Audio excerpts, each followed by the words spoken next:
Hi guys, so this is my hat, Lacy Summer. Um, I made this in 2010 and never got around to writing the pattern. So I finished the pattern, I think, yesterday, and this is how it looks. It's a very lacy hat, very ladylike hat.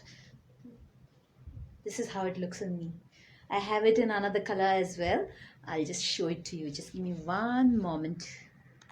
So this is how the new one looks like. I just made it for the photo tutorial, and this was the old one.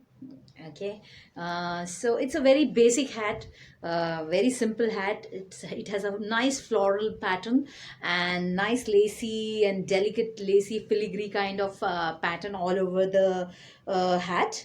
So if you are starting the hat, you can finish it within, I think, 1 or 2 hours. I even have added a photo tutorial, so it should be very easy to make. And that's it. So here's Lacy Summer for you. It's very cute, isn't it? So to find the pattern, you can check the link in the description. I have mentioned the link to my Revelry shop, and just go ahead and check the pattern. It's a super easy pattern. Uh, that's it. Bye bye. See ya.